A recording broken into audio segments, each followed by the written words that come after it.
28 आप इस पर हाथ कैसे उठा रहे हो? श्रेष्ठ नीरव की तरफ देखकर अपनी प्लेन आवाज में बोला। अब उसे पता चलेगा कि श्रेष्ठ अग्निवंशी की फैमिली को टारगेट करने का क्या नतीजा होता है। नीरव ने भी अपना सिर हिलाया कि तभी उसके फोन पर नित्या का मैसेज आया, जिसे पढ़कर श्रेष्ठ अलर्ट हुआ। श्रेष्ठ ने नीरव की तरफ देखा और बोला, नीरव वो नर्स यही आ रही है, नित्या का मुझे मैसेज आया था, तो जस्ट रिलैक्स, तू बस रेस्ट कर, बाकी सब कुछ मैं देखता हूँ। वो ना ही मॉम डैड को होम कर पाएगी और ना ही मेरी नित्या को। वो ये सब बोल ही रहा था कि तभी वो नर्स रूम में आई, जिसे देखकर श्रेष्ठ के एक्सप्रेशन एकदम डार्क हो गए, जैसे वो अपने गुस्से को कंट्रोल करने की कोशिश कर रहा था पर उससे उसका गुस्सा कंट्रोल नहीं हो रहा था। अचानक से नित्या को कुछ याद आया और वो श्रेष्ठ की तरफ देखकर अपनी गिल्टी आवाज में बोली, ओप सॉरी श्रेष्ठ, आपने मुझे कैंटीन जाने के लिए बोला था पर अंडरस्को। तभी श्रेष्ठ नित्या की तरफ आया और उसने नित्या का हाथ पकड़ा। अभी नित्या की नजरें बस उस पर ही टिकी हुई थी और वो उसे ही देख रही थी। श्रेष्ठ अपने अंगूठे से नित्या के हाथ के बैंक साइड को सहलाते हुए बोला, कोई बात नहीं नित्या, हम इस नर्स के हाथों मंगा लेते हैं ना। ये सुनकर नित्या ने उस नर्स की तरफ देखा जो अभी अपनी बड़ी बड़ी आंखों से श्रेष्ठ को ही देख रही थी। श्रेष्ठ उस नर्स की तरफ देखकर अपनी बेहद ही सर्द आवाज में बोला, सिस्टर अंडरस्को। इससे पहले श्रेष्ठ उससे कुछ बोलता, वो श्रेष्ठ को अपने तेवर दिखाते हुए बोली, सॉरी पर मैं यहाँ से नहीं जा सकती, डॉक्टर ने मुझे यही रहने के लिए बोला है। जैसे ही श्रेष्ठ ने उसकी ये बात सुनी, उसके अंदर जितना भी गुस्सा दबा हुआ था वो वोल्केनो की तरह फट गया और श्रेष्ठ अपनी ऊंची आवाज में उससे बोला, झूठ बोलने वालों से मुझे सख्त नफरत है और बेहतर यही होगा कि आप, मैं तुम्हें रिस्पेक्ट क्या दे रहा हूँ, तुम तो मेरी रिस्पेक्ट के भी लायक नहीं हो। अब तो नीरव भी अपनी टी स्माइल के साथ वहां का शो देख रहा था। अब उसे कोई भी डर नहीं था क्योंकि उसे उसके भाई पर विश्वास था और वो ये भी जानता था कि अब उसका भाई सब कुछ अपने आप ही संभाल लेगा। नीरव को ज्यादा सोचने की या टेंशन लेने की कोई जरूरत नहीं थी, जिस वजह से वो आराम से बैठा था। वही जब नित्या ने श्रेष्ठ को इस तरह से उस नस पर भड़कते हुए देखा, वो पूरी तरह से शॉक्ड हुई। वैसे श्रेष्ठ के इस रूप से और उसे इतने गुस्से में देखकर अभी उस बेचारी को भी डर लग रहा था, पर उसने फिर भी अपनी थोड़ी सी हिम्मत जुटाई और अपनी गहरी सांस के साथ श्रेष्ठ से बोली, श्रेष्ठ क्या हुआ और आप क्यों इस पर इतना भड़क रहे हैं? जब श्रेष्ठ ने नित्या का सवाल सुना, वो उसकी तरफ बिना देखे ही अपनी प्लेन आवाज में नित्या से बोला, मैं सब कुछ तुम्हें बाद में बताऊंगा नित्या, पर पहले मुझे इस औरत से तो निपट लेने दो। श्रेष्ठ अब पूरी तरह से आउट ऑफ कंट्रोल हो चुका था और अभी वो नस उसके आगे डर के मारे थर-थर कांप रही थी। तभी उसे और एक झटका देते हुए श्रेष्ठ उस नस से बोला, शायद तुम्हें लगा होगा कि मुझे कुछ भी पता नहीं चलेगा और तुम तुम्हारी मैडम को यहाँ की सारी इन्फॉर्मेशन दोगी, बट नो, तुम्हारी मैडम जितनी स्मार्ट है ना, उससे कहीं ज्यादा तेज दिमाग मेरा चलता है। वैसे उसे अंदाज तो लग चुका था कि श्रेष्ठ किस बारे में बात कर रहा है, पर वो अनजान बनने का नाटक करते हुए बोली, अंडरस्को, आप ये किस बारे में बात कर रहे हैं मिस्टर अग्निवंशी अंडरस्को? इससे पहले वो आगे बोल पाती, उस रूम में एक तेज आवाज गूंजी और साथ में उस नर्स के मुंह से उसके कराहने की आवाज भी आई, आह अंडरस्को। इस वक्त उसका चेहरा एक तरफ झुका हुआ था और उसका एक हाथ उसके गाल पर था, जिस पर कुछ ही सेकंड्स पहले श्रेष्ठ ने अपना करारा थप्पड़ मारा था। जब उस नर्स ने अपना चेहरा ऊपर की तरफ उठाया और श्रेष्ठ की तरफ देखा, वो एक पल के लिए कांप गई क्योंकि उसे श्रेष्ठ की आंखों में अभी खून नजर आ रहा था। श्रेष्ठ की 5 उंगलियां अभी उसके गाल पर छप चुकी थी और उसके थप्पड़ का इफेक्ट अभी भी उसे अपने गाल पर महसूस हो रहा था। उसका गाल जल रहा था। वैसे नीरव को पता था कि उसका भाई कैसा है और गुस्से में वो कैसा बन जाता था, पर नित्या के लिए ये सब कुछ पूरी तरह से नया था। उसने कभी अपने सपने में भी नहीं सोचा था कि श्रेष्ठ इतना ज्यादा अग्रेसिव और वायलेंट भी हो सकता है। नित्या अपनी शॉकिंग स्टेट से बाहर आई और उसने श्रेष्ठ की तरफ देखा और बोली, श्रेष्ठ, ये आप क्या कर रहे हैं? आप इस पर हाथ कैसे उठा रहे हो? अब श्रेष्ठ उस नर्स को अपनी खा जाने वाली नजरों से घूरते हुए ही नित्या से बोला, मेरा बस चले तो मैं इसके साथ इससे भी कहीं ज्यादा बुरा करूं, और रही बात मैं ऐसा क्यों कर रहा हूं तो ये औरत इसके ही लायक है। जैसे ही नित्या ने उसकी बात सुनी, वो और भी ज्यादा शॉक्ड हुई क्योंकि ये सब कुछ उसके लिए अनएक्सपेक्टेड और बेहद शॉकिंग था। नित्या ने श्रेष्ठ का हाथ पकड़ा और बोली, पर आप ये सब क्यों कर रहे हैं और आप एक लड़की पर हाथ कैसे उठा सकते हो? इस पर श्रेष्ठ ने नित्या की पकड़ से अपना हाथ छुड़ाया और फिर धीरे से उसके दोनों कंधों को पकड़ते हुए अपनी प्लेन आवाज में बोला, पहली बात तो तुम मुझे जितना शरीफ समझ रही हो उतना मैं शरीफ नहीं हूँ। अरे इतना उतना क्या, मैं बिल्कुल भी शरीफ नहीं हूँ। तुमने जिस श्रेष्ठ अग्निवंशी को देखा है वो मेरा एक हाइडन साइड है जो सिर्फ तुम्हारे लिए ही रिजर्व है, वरना मैं अपनी वो सॉफ्ट साइड अपने पेरेंट्स और भाई को भी नहीं दिखाता। नित्या अभी उसकी बात सुन रही थी और अब उसके चेहरे पर भी डर नजर आ रहा था। श्रेष्ठ ने अपनी गहरी सर्द नजरों से नित्या को देखा और आगे बोला, तुम अभी तक असली श्रेष्ठ अग्निवंशी से मिली नहीं हो क्योंकि मैंने अब तक तुम्हें उससे मिलाया नहीं, पर कोई बात नहीं शुगर, बहुत जल्द तुम मेरा वो साइड भी देख लोगी जिससे सब डरते हैं। इतना कहकर उसने अचानक से फिर एक बार उस नस को थप्पड़ लगाया, जिसके बाद वो खुद को संभाल ना सकी और धड़ाम से जमीन पर गिर पड़ी। जमीन पर गिरते ही उसके मुंह से फिर से दर्द भरी आवाज निकली, आह। अभी श्रेष्ठ पूरा बदल चुका था, जिसे देखकर नित्या उसे रोकने की कोशिश करते हुए बोली, श्रेष्ठ प्लीज रुकिए। श्रेष्ठ अंडस्को। पर श्रेष्ठ ना ही नित्या की बात सुन रहा था और न ही रुकने का नाम ले रहा था। आई नो कि ये छोटा सा चैप्टर है, पर आज इससे काम चला लो, कल इससे भी बड़ा दूंगी। 29 इनोसेंट कीटन के रूप में पूरी की पूरी शेरनी। अब नित्या काफी घबरा गई थी कि तभी उसकी नजर नीरव पर पड़ी, जो एकदम टेंशन फ्री होकर वहां चल रहा सारा शो देख रहा था। नित्या नीरव के पास आई और उससे रिक्वेस्ट करते हुए बोली, नीरव प्लीज तुम तो अपने भाई को रोको, अगर वो रोके नहीं तो वो मर जाएगी। उसकी बात सुनकर नीरव नित्या की तरफ देखकर अपनी सॉफ्ट आवाज में उससे बोला, मरने दो क्योंकि ये यही डिजर्व करती है लिटिल बिन। जैसे ही उसने नीरव के मुंह से लिटिल बिन सुना, वो कंफ्यूज होकर उसकी तरफ देखने लगी और बोली, लिटिल बिन। नीरव ने उसे कोई जवाब नहीं दिया। वो कुछ पल उसकी तरफ देखता ही रहा और फिर वापस अपने भाई की तरफ देखने लगा, जो उस नस की अक्ल ठिकाने लगा रहा था। अब तो नित्या को भी थोड़ा गुस्सा आया और वो उन दोनों भाइयों को घूरते हुए बोली, अरे यार दोनों पागल हो गए हो क्या। उसकी बात सुनकर नीरव नित्या की तरफ देखने लगा। उसने नित्या का हाथ पकड़ा और उसे उसके बैग के पास मौजूद चेयर पर बिठाते हुए बोला, अभी मैं जो कुछ भी तुम्हें बताऊंगा वो शांति से सुनना और डॉट पैनिक। अब नित्या कंफ्यूज थी कि नीरव उसे ऐसा क्या बताने वाला था जिससे वो पैनिक कर सकती थी। तभी निक ने एक नज़र नित्या की तरफ देखा और बोला, नित्या तारिका ने मॉम डैड को किडनैप कर रखा है और इस औरत को मुझ पर नजर रखने के लिए बोली है ताकि मैं इस बारे में भाई को कुछ भी ना बता पाऊँ, पर वो ये भूल गई थी कि मैं भी नीरव अग्निवंशी हूँ। जैसे ही उसने नीरव की बात सुनी, उसने नीरव की पकड़ से अपना हाथ छुड़ाया और एकदम से अपनी जगह पर खड़ी हो गई। एक पल के लिए उसकी पूरी बॉडी जैसे सुन्न हो गई और वो अपनी आंखों को बड़ी बड़ी करके बस उसे ही देखने लगी। जब वो उसके शौक से बाहर आई, उसने नीरव की तरफ देखकर उससे पूछा, क्या कहा तुमने। माँ पापा को तारिका ने का किडनैप अंडस्को। नित्या के अंदर आगे कुछ भी बोलने की हिम्मत नहीं थी, यहाँ तक कि उसमें उसके पैरों पर भी खड़े रहने की हिम्मत नहीं बची थी, जिस वजह से वो 2 कदम पीछे हटी और अचानक से उसका बैलेंस बिगड़ा। नित्या को गिरता हुआ देखकर नीरव चिल्लाया, नित्या।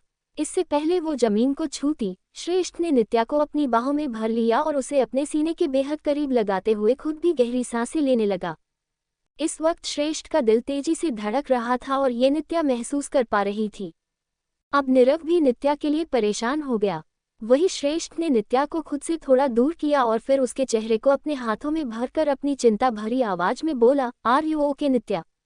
नित्या ने उसके सवाल का कोई जवाब नहीं दिया और उसकी तरफ देखकर अपनी डरी हुई आवाज में बोली, न अंडस्को। निव ने कहा कि माँ पापा को का किडनैप कर लिया है का अंडस्को, क्या ये सच है श्रेष्ठ।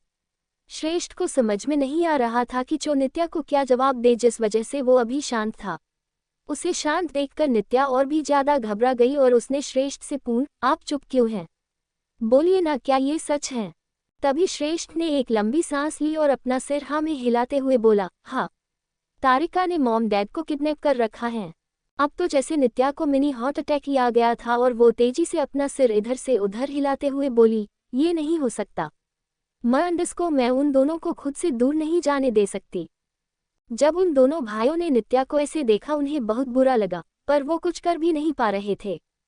नित्या ने श्रेष्ठ का हाथ कसके पकड़ा और अपनी उदासी भरी आवाज में बोली, अभी अभी तो मुझे उन दोनों के रूप में पेरेंट्स मिले, पेरेंट्स का प्यार मिला, और मैं उन्हें क्यों, मैं इतनी अनलकी क्यों हूँ। अब नित्या की आंखों से आंसू झरने की तरह बह रहे थे, जिसे देखकर श्रेष्ठ पर नीरव के दिल पर भी गहरे घाव बनने लगे थे। पहले उसे नित्या के होने ना होने से कोई फर्क नहीं पड़ता था, पर जब से उसे नित्या की असली सच्चाई पता चली है, तब से वो नित्या को लेकर पूरी तरह से प्रोटेक्टिव हो चुका था। वो भला अपनी बहन से नफरत कैसे करता, और वो भी वो बहन जिसके लिए उसने ना जाने कितने ड्रीम्स देखे थे। पर जब उसने उसकी नित्या गायब होने की खबर सुनी, वो पूरी तरह से टूट गया था। आज जब उसके पास नित्या थी तो वो फिर से कोई चांस नहीं लेना चाहता था। वो दोनों भाई अपनी नित्या को रोते हुए देख रहे थे। अभी नित्या अपनी किस्मत पर रोते हुए बोली, पहले मुझे पेरेंट्स का प्यार नहीं मिला और अब जब मिल रहा था तो उस लड़की ने उन दोनों को अपनी कैद में बंद रखा। अचानक से उसके दिमाग में बुरे ख्याल आए और वो खुद को कोसते हुए बोली, हो ना हो ये सब कुछ मेरी वजह से ही हो रहा है। जब से मैं आपकी फैमिली में आई हूँ तब से वो मुझसे जल रही है और इसी वजह से उसने उन दोनों को चोट पहुँचाने की सोची होगी ताकि वो ऐसा करके मुझसे उसका बदला ले। अब तक तो ठीक था पर जैसे ही उन दोनों ने नित्या को खुद को ब्लेम करते देखा उनके होश उड़ गए क्योंकि उन्होंने ये बिल्कुल भी सोचा नहीं था। वो दोनों अपनी आंखों को बड़ा करके नित्या की तरफ देख ही रहे थे कि तभी उनके कानों पर नित्या की आवाज़ पड़ी, I swear of my Ganu Bappa Shreshth, अगर उन दोनों में से किसी को कुछ भी हुआ तो मैं अपने आप को कभी माफ़ नहीं कर पाऊंगी। जैसे ही श्रेष्ठ ने नित्या के मुंह से ये सब कुछ सुना, उसके अगले ही पल उसने नित्या को अपनी बाहों में भर लिया और उसके बालों में अपनी उंगलियां चलाते हुए बोला, शिशु रिलैक्स नित्या, तुमने कुछ भी नहीं किया और ना ही इसमें तुम्हारी कोई गलती है तो तुम खुद को बिल्कुल भी ब्लेम नहीं करोगी। नित्या ने बस अपना सिर हिलाया ही था कि उसके अगले शॉक के लिए अब तो नीरव भी अपने बड़े भाई को सपोर्ट करते हुए नित्या से बोला, भाई ठीक कह रहे हैं नित्या, और वैसे भी उसने ये सब कुछ तुम्हारी वजह से किया है ये तो सच है, पर इसके पीछे जो रीजन है उससे तुम अभी तक अनजान हो, तो ऐसे में तुम खुद को ब्लेम बिल्कुल भी नहीं कर सकती। नित्या ने नीरव की बात सुनकर श्रेष्ठ की तरफ देखा, जिसके होठों पर अभी हल्की सी मुस्कान थी। जब नित्या ने श्रेष्ठ की तरफ देखा तभी श्रेष्ठ ने नित्या की तरफ झुककर उसके माथे पर किस किया। अचानक से नित्या की नज़र उस नर्स पर पड़ी जो अभी अपना गाल पकड़कर दर्द में कराह रही थी। उसे देखकर ही नित्या का खून खौल गया और वो अपने उस रूप में आई जो अब तक उन दोनों भाइयों से छिपा हुआ था। वो श्रेष्ठ की बाहों में से बाहर आई और उस नर्स को अपनी खा जाने वाली लाल आंखों से घूरने लगी। नित्या उस नर्स को घूरते हुए ही अपनी गुस्से भरी आवाज में बोली, यही है ना वो जिसने उस कुत्ती कमीनी का साथ दिया। अब मैं इसको दिखाती हूँ कि नित्या किस बला का नाम है। इसी के साथ नित्या ने उसकी साड़ी का पल्लू अपनी कमर से लपेटा और उस नर्स की तरफ अपनी तेज कदमों से बढ़ी। जहां नित्या अभी पूरी तरह से बदल चुकी थी, वही उसका बदला हुआ रूप देखकर श्रेष्ठ और नीरव पूरी तरह से हक्के बक्के रह गए। उन्होंने नहीं सोचा था कि नित्या ऐसी भी होगी। जहां श्रेष्ठ के होठों पर एक शैतानी मुस्कुराहट थी, वही नीरव बिना अपनी पलकें झपकाए नित्या की तरफ देखकर ही अपने बड़े भाई से बोला, भाई ये क्या था यार, मैं इसे तो क्यूट और इनोसेंट सी किटन समझ रहा था पर ये तो खतरनाक निकली। इनोसेंट किटन के रूप में पूरी की पूरी शेरनी है ये। नीरव ने नित्या की तरफ देखा जो अभी उस नर्स को सबक सिखाने में लगी हुई थी। नित्या भी श्रेष्ठ की तरह उस नर्स की जमकर धुलाई कर रही थी, उसके गाल अपने थप्पड़ों से लाल टमाटर बना रही थी। वहीं जब श्रेष्ठ ने उसके छोटे भाई की बात सुनी, वो नित्या को अपनी प्राउड भरी नजरों से देखकर नीरव से बोला, हाँ तो तुझे क्या लगा कि मेरी नित्या कमजोर है? बिल्कुल भी नहीं निव। अचानक से श्रेष्ठ की आंखों में एक आग नजर आने लगी और वो नित्या की तरफ देखकर ही अपनी प्लेन और दमदार आवाज में नीरव से बोला, ये श्रेष्ठ अग्निवंशी की वाइफ है और जब मैं खुद ही किसी शेर से कम नहीं हूं तो मेरी बीवी कैसे हो सकती है? She is real tigress. श्रेष्ठ ने नित्या की तरफ इशारा किया और अपनी शैतानी मुस्कान के साथ नीरव से बोला, उधर देख कैसे अपना शिकार कर रही है। उन दोनों भाइयों ने उस तरफ देखा जहां अभी वो नस बेहाल हुई पड़ी थी और नित्या अभी भी उसे मार ही रही थी। नित्या गुस्से की वजह से बुरी तरह से हौंफ रही थी और उसकी आंखें भी अभी खून से भी ज्यादा लाल हो चुकी थी, जैसे अभी उसकी आंखों में से खून बहने लगेगा। जब नीरव ने नित्या को ऐसे देखा, वो डर की वजह से अपनी धीमी आवाज में श्रेष्ठ से बोला, हाँ अब मुझे भी थोड़ा बचकर ही रहना होगा उससे। उसकी बात सुनकर श्रेष्ठ नीरव को अपना एक लुक देते हुए बोला, but she is you little बिन नीरव, और तुझे उससे डरने की कोई जरूरत नहीं है। वो दोनों भाई उनकी बातों में लगे थे और साथ ही साथ वहां उनके आगे चले रहे सीन को एंजॉय कर रहे थे। वहीं नित्या उस नर्स की बैंड बजा रही थी कि तभी वहां हॉस्पिटल का हेड और कुछ सीनियर डॉक्टर्स आए। उनके पीछे कुछ स्टाफ भी मौजूद था। जब वो लोग अंदर आए और उन्होंने उस नर्स की हालत देखी, वो सब भी पूरी तरह से शॉक में चले गए, पर नित्या ने तो अभी भी उस नर्स को नहीं छोड़ा। तभी हॉस्पिटल के हेड अपने होश में आकर उन दोनों की तरफ देखते हुए बोले, oh my God, what is happening here. उनके सवाल से उन तीनों को कोई फर्क नहीं पड़ा और जिसे फर्क पड़ रहा था, नर्स वो अभी कुछ भी बोलने की हालत में नहीं थी। जब उन्होंने नित्या को उस नर्स को मारते हुए देखा, वो अपनी रुड आवाज में नित्या से बोले, मिसेज अग्निवंशी, आप ये क्या कर रही है, रुकिए। अब नित्या उन पर भी भूखी शेरनी की तरह बरसते हुए अपनी ऊंची आवाज में उन्हें और साथ में वहां मौजूद सभी को वार्निंग देते हुए बोली, नो डॉक्टर, आज मुझे कोई नहीं रोकेगा और जो रोकेगा ना उसका भी यही हाल बना दूंगी। मेरे पास आओ, मार मारकर भरता ना बना दिया तो मैं भी मिसेज नित्या श्रेष्ठ अग्निविंशी नहीं। इस वक्त नित्या को आंखों में डर नहीं पर एक आग नजर आ रही थी, हौसला नजर आ रहा था। नित्या की आंखें देखकर और उसका जवाब सुनकर नीरव अपनी बड़ी स्माइल के साथ श्रेष्ठ से बोला, भाई I just love her confidence यार, देखो तो क्या लग रही है पूरी आपकी मिनी वर्जन। अभी श्रेष्ठ ने कुछ भी नहीं बोला क्योंकि उसे कुछ भी बोलने की जरूरत ही नहीं थी।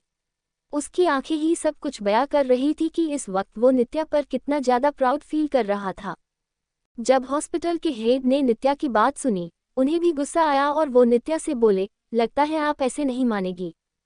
इसी के साथ वो नित्या की तरफ आए, जिसे देखकर श्रेष्ठ की आंखें गहरी हो गई और उसने गुस्से की वजह से अपनी मुट्ठियां कस ली। चथर्टी डोंट टच माई वाइफ। वही वो हेड नित्या के पास आए और उसे टच करने के लिए उन्होंने अपना हाथ बस आगे बढ़ाया ही था कि तभी उस रूम में श्रेष्ठ की सबसे खौफनाक और ठंडी आवाज गूंजी, touch her and you will regret it क्योंकि I will make sure to break your every bones. मेरी बीवी को टच करने का हक किसी को नहीं है। अगर तुमने या यहाँ मौजूद किसी ने भी ऐसा किया तो मैं इस पूरे हॉस्पिटल में आग लगा दूंगा। उसकी बात सुनकर वहां मौजूद सभी कांप गए थे क्योंकि सभी को पता था कि श्रेष्ठ अग्निविंशी खाली धमकियां नहीं देता। श्रेष्ठ की वार्निंग सुनने के बावजूद वो हॉस्पिटल हेड वही खड़ा था, जिसे देखकर श्रेष्ठ का पारा और भी ज्यादा चढ़ गया। अगले ही पल वो नित्या के आगे किसी दीवार की तरह खड़ा हुआ और उसने अपनी टाइट पकड़ में उस हेड की शर्ट के कॉलर को पकड़ा, जिसे देखकर सभी की आंखें बस बाहर ही आ गई थी। श्रेष्ठ उसके थोड़े करीब आते हुए अपनी सबसे भयानक आवाज में बोला, मैंने बोला दूर हटो उसके पास से, वरना इतना मारूंगा कि यही इसी हॉस्पिटल में तुम्हें एडमिट करने का बकेट आएगा और दुनिया का कोई भी डॉक्टर तुम्हें बचा नहीं पाएगा। उसी के साथ उसने उसे पीछे की तरफ धक्का दिया, जिससे वो अपना बैलेंस संभाल नहीं पाया और धड़ाम से नीचे गिरा। श्रेष्ठ अभी भी गुस्से की वजह से कांप रहा था, जिसे देखकर उस हेड की हालत बुरी हो गई और वो झट से अपने पैरों पर खड़ा हुआ। वो वहां से जाने के लिए पीछे मुड़ा ही था कि तभी उसके कानों पर उस नर्स की दर्द भरी आवाज पड़ी, सर अंडरस्को सर प्लीज हेल्प अंडरस्को। तभी हेड नर्स की तरफ देखकर अपनी घबराई हुई आवाज में बोला, मैं इनके खिलाफ नहीं जा सकता, मुझे मेरी जान प्यारी है। इसी के साथ वो लोग वहां से अपनी जान बचाकर भाग निकले पर वो बेचारी नर्स अभी भी नित्या की चंगुल में फंसी हुई थी। जब श्रेष्ठ ने नित्या की तरफ देखा उसकी आंखें एकदम से सॉफ्ट हुई और उसने नित्या को अपनी बाहों में लिया, जो अभी भी गुस्से से तिलमिला रही थी। श्रेष्ठ ने धीरे धीरे करके नित्या की पीठ सहलाए और अपनी नर्म आवाज में बोला, नित्या बस करो, क्योंकि इसकी वजह से तुम खुद को हर्ट नहीं कर सकते और ना मैं ऐसा कुछ भी होने दूंगा। उसकी बात सुनकर नित्या ने श्रेष्ठ के ब्लेजर को अपनी मुट्ठी में भर लिया। वही श्रेष्ठ अपनी सर्द नजरों से उस नर्स की तरफ देखते हुए अपनी ठंडी आवाज में बोला, और तुम बहुत शौक है तुम्हें उसकी हेल्प करने की, तो अब ऊपर जाकर उसकी हेल्प करना क्योंकि तुम्हारे बाद उसका ही नंबर है ऊपर जाने का। जैसे ही उसने श्रेष्ठ की बात सुनी, उसकी जान उसके गले में अटक गई और वो अपना सिर नामे हिलाकर श्रेष्ठ के आगे गिड़गिड़ाते हुए बोली, सर अंडरस्को सर मुझे माफ कर दीजिए अंडरस्को। श्रेष्ठ उसकी रिक्वेस्ट को पूरी तरह से इग्नोर करते हुए अपनी रुड और घमंड भरी आवाज में बोला, श्रेष्ठ अग्निविंशी की डिक्शनरी में उन लोगों के लिए माफी नाम का कोई वर्ड नहीं, हो मेरे दुश्मन हैं। अब उसने श्रेष्ठ के आगे अपने दोनों हाथ जोड़े और अपनी आस भरी आंखों से उसकी तरफ देखकर बोली, अंडरस्को मेरे बच्चे हैं सर जो अभी छोटे हैं, प्लीज उनके लिए मुझे छोड़ दीजिए। मैंने ये काम भी इसीलिए किया ताकि मुझे कुछ पैसे मिले। अभी नित्या एकटक उसकी तरफ ही देख रही थी क्योंकि अब शायद नित्या का दिल पिघलने लगा था। तभी वो नज़ आगे बोली, मैं अपने बच्चों की कसम खाकर कहती हूँ मैं फिर कभी आपके रास्ते में नहीं आऊंगी, उन्हें लेकर कहीं दूर चली जाऊंगी। जहां श्रेष्ठ और नीरव को उसकी बातों से रत्ती भर भी फर्क नहीं पड़ा था, वहीं नित्या उसकी आंखों में देख रही थी, जिसमें उसे अभी सच्चाई साफ नजर आ रही थी। अचानक से उसकी आंखों के आगे वो सब कुछ आया जो वो बचपन से भुगत रही थी, जहां उसके सो कॉल्ड पेरेंट्स बिना किसी रहम के उस पर टॉर्चर करते थे, उससे अपने सारे काम निकलवाते थे। नित्या को माँ का और उसके प्यार का मतलब पता था, जिसे वो कभी भी अनदेखा नहीं कर सकती थी। अभी जब उसने उस नर्स की बात सुनी, एकदम से उसकी आंखों से आंसू बहने लगे, जिसे श्रेष्ठ और नीरव ने भी नोटिस किया, पर नित्या वीक नहीं थी, जिस वजह से उसने अपने आंसू साफ किए और अपने एक्सप्रेशन एकदम प्लेन रखे। नित्या ने श्रेष्ठ की तरफ देखा, जो अब उसे ही देख रहा था। नित्या श्रेष्ठ का हाथ पकड़कर उससे रिक्वेस्ट करते हुए बोली, श्रेष्ठ, हम बच्चों को उनकी माँ से दूर नहीं कर सकते। मुझे पता है एक माँ की और उसके प्यार की बच्चे की जिंदगी में क्या अहमियत होती है। प्लीज जाने दीजिए इसे। श्रेष्ठ को उस नर्स की बिल्कुल फिक्र नहीं थी, पर उसे नित्या की परवाह थी और नित्या के मुंह से निकला हुआ हर शब्द, उसकी हर बात श्रेष्ठ के लिए उसका कमांड था, जिसे थी कभी टाल नहीं सकता था। श्रेष्ठ ने एक नज़र नित्या की तरफ देखा और फिर उसने नर्स की तरफ देखा, जो अभी अपने हाथ जोड़े अपनी आस भरी नजरों से उसे ही देख रही थी।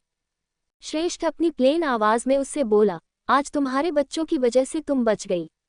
अब निकली यहाँ से और फिर कभी मेरी फैमिली के आसपास भी नहीं दिखना। उस नर्स ने अपना सिर हिलाया और अगले ही पल वो अपनी जान बचाकर वहां से भाग निकली। उसके वहां से जाते ही श्रेष्ठ नित्या की तरफ देखने लगा और फिर वो नित्या के गालों को धीरे से पकड़ते हुए बोला, नित्या तुम यहाँ रहकर नीरव का ध्यान रखो, मैं जाकर मॉम डैड को उसकी कैद से बाहर निकालने का कुछ सोचता है। जैसे ही उन दोनों ने श्रेष्ठ की बात सुनी, उनकी आंखें चौड़ी हो गई। उन दोनों के ही दिमाग में अभी कई सारे सवाल थे, जिस वजह से उनकी नजरें बस श्रेष्ठ पर ही टिकी हुई थी। नीरव ने श्रेष्ठ की तरफ देखकर अपनी चिंता भरी आवाज में अपने बड़े भाई से पूछा, पर भाई हमें नहीं पता कि उसने उन दोनों को कहाँ छिपा रखा है, तो फिर आप उनको कैसे ढूंढोगे। जैसे ही श्रेष्ठ ने अपने भाई का सवाल सुना, उसके होठों पर शैतानी मुस्कान आई और वो बोला, तू मुझे ठीक से पहचानता नहीं क्या। श्रेष्ठ के इस सवाल ने नीरव को कुछ रियलाइज करवाया, जिसके बाद उसने श्रेष्ठ की तरफ देखकर पूछा, भाई आप तारिका के फोन को हैक करोगे। इस पर श्रेष्ठ ने बस अपना सिर हिलाया और बोला, हम। जहां वो दोनों भाई बात कर रहे थे, वही नित्या को उसके सास ससुर कम माँ पापा की चिंता हो रही थी। वो अभी बहुत बेचैन सी हो गई थी। नित्या ने श्रेष्ठ की तरफ देखा और उसका हाथ पकड़कर अपनी डरी हुई आवाज में बोली, श्रेष्ठ आपको जो कुछ भी करना है आप जल्दी करिए। पता नहीं माँ पापा कैसे होंगे, किस हाल में होंगे, मुझे बहुत डर लग रहा है। उसकी बात सुनकर उन दोनों भाइयों को भी चिंता होने लगी, पर अभी उनका नित्या को शांत कराना जरूरी था। श्रेष्ठ ने नित्या की आंखों से बहते उसके आंसू पोंछे, जो अपने आप ही उसकी आंखों से बहकर उसके मुलायम से गालों से नीचे लुढ़क रहे थे। नित्या के आंसू पोंछने के बाद श्रेष्ठ उसके माथे को चूमते हुए बोला, मेरे रहते हुए तुम्हें डरने की कोई जरूरत नहीं है नित्वा, और अब से ऐसे छोटी छोटी बातों पर डरने से कोई काम नहीं चलेगा, तुम्हें अपने आप को कंट्रोल करना होगा। उस पर निक भी अपना सिर हिलाकर नित्या को अपनी छोटी सी स्माइल देते हुए बोला, हाँ, हम दोनों ने अभी देखा कि तुम बहुत ज्यादा स्ट्रांग हो, बस तुम्हें तुम्हारी वही बहादुरी को हमेशा संभाल कर रखना है। जैसे ही उसने नीरव की बात सुनी, नित्या अपनी बड़ी बड़ी आंखों से टुकुर टुकुर उसे ही देखने लगी, जैसे वो कोई इंसान को नहीं पर किसी भूत को देख रही हो। बेचारी अभी पूरी तरह से शॉक में थी, क्योंकि निश्व का बदला हुआ रूप उससे हजम नहीं हो रहा था। नित्या अपनी शक भरी नजरों से नीरव को घूरते हुए अपने मन ही मन बोली, Ganu Bappa, I am so confuse. पता नहीं इस सड़े हुए करेले को क्या हो गया है, जो ये एकदम से स्वीट बन रहा है। कहीं इसके सिर पर लगी चोट का कोई बुरा इफेक्ट इसके ब्रेन पर तो नहीं हुआ ना। जब उसने ये इमेजिन किया, उसकी प्यारी सी शक्ल बनी और वो शॉक्ड होकर फिर से सोचने लगी, हाँ, अगर ऐसा हुआ तो बहुत बुरा हुआ, क्योंकि ये मुझसे सीधे मुंह बात नहीं करता, पर अभी ऐसे बिहेव कर रहा है जैसे ये मुझे बरसों से जानता हो और मैं इसके लिए स्पेशल हूँ, जो सरासर झूठ होगा। वो अभी अपने ख्यालों में खोई हुई थी कि तभी उसके कानों पर श्रेष्ठ की आवाज़ पड़ी, ओह हेलो मिसेज अग्निवंशी, कहाँ खो गए आप। उसकी आवाज़ सुनकर नित्या हड़बड़ा गई और अपनी ब्लैंक नजरों से उसे देखकर बोली, हम। क्या हुआ। श्रेष्ठ उसकी तरफ देखकर अपनी आईब्रोज ऊपर उठाते हुए बोला, वही तो मैंने तुमसे पूछा नित्या की क्या हुआ। मैं तब से तुम्हें आवाज लगा रहा हूं पर तुम झूम आउट हो गई थी। नित्या ने कुछ नहीं कहा, जिसे देखकर श्रेष्ठ ने उससे पूछा, क्या सोच रही थी, मॉम डैड के बारे में। नित्या ने बस अपनी गर्दन हिलाई, जिसे देखकर श्रेष्ठ उससे बोला, उनकी चिंता मत करो, मैं उन्हें सही सलामत वापस लेकर आता हूँ, तुम बस अपना और अपने इस नौटंकीबाज देवर का ध्यान रखो। नित्या ने अपना सिर हिलाया और श्रेष्ठ निक की तरफ देखकर बोला, और तू आराम कर, कोई नौटंकी नहीं। नीरव अपना सिर हिलाकर ड्रामेटिकली बोला, ओके कैप्टन। उसकी बात सुनकर श्रेष्ठ ने बस अपनी आंखों को रोल किया और फिर नित्या को हक करके वहां से चला गया। श्रेष्ठ के वहां से जाते ही नित्या चुपचाप वहां मौजूद एक सोफे पर बैठ गई और बार बार अपनी चोर नजरों से निक को ही देखने लगी। उसे लगा कि निरक को ये पता नहीं चलेगा, पर निरय सब कुछ नोटिस कर रहा था। उसे थी भी पता था कि उसका बदला हुआ नेचर देखकर बेचारी नित्या के दिल और दिमाग में क्या चल रहा था। नीरव अपनी छोटी सी स्माइल के साथ नित्या की तरफ बिना देखे ही अपने मन ही मन बोला, आई नो नित्या, तुम्हारे दिमाग में अभी लाखों सवाल चल रहे होंगे कि मैं तुम्हारे साथ एकदम से स्वीट क्यों बिहेव कर रहा हूँ, जो मेरे नेचर के बिल्कुल अपोजिट हैं। तुम चिंता मत करो, तुम्हें तुम्हारे हर एक सवाल का जवाब मिलेगा। पहले भाई मॉम डैड को लेकर आए। नीरव ने एक बार अपनी आंखें बंद की और भगवान जी से प्रार्थना करते हुए बोला, भगवान जी, मेरे गलतियों की सजा मेरे पेरेंट्स को मत देना प्लीज। भाई के वहां जाने तक उनका ध्यान रखना। दूसरी तरफ श्रेष्ठ इस वक्त उसकी कार के बैंक साइड बैठा हुआ था और उसका ड्राइवर गाड़ी चला रहा था। श्रेष्ठ अभी उसके लैपटॉप में तारिका के फोन को हैक करने की कोशिश कर रहा था। उसकी आंखों में नफरत और गुस्से की आग झलक रही थी और वो बहुत फ्यूरियसली उसके लैपटॉप के कीबोर्ड पर अपनी उंगलियां चला रहा था। भले ही उसकी नज़रें लैपटॉप स्क्रीन पर थी, पर उसके दिमाग में सिर्फ एक ही बात चल रही थी, एक बार तुम मेरे हाथ लग जाओ तारिका, फिर मैं तुम्हें बताऊंगा कि तुमने इन सब में मेरे पेरेंट्स को इन्वॉल्व करके अपनी जिंदगी की कितनी बड़ी भूल की है। श्रेष्ठ अपने मन ही मन तारिका को इतनी बुरी मौत देने की प्लानिंग कर रहा था कि उसका ध्यान कुछ सेकंड्स के लिए लैपटॉप पर से हटा।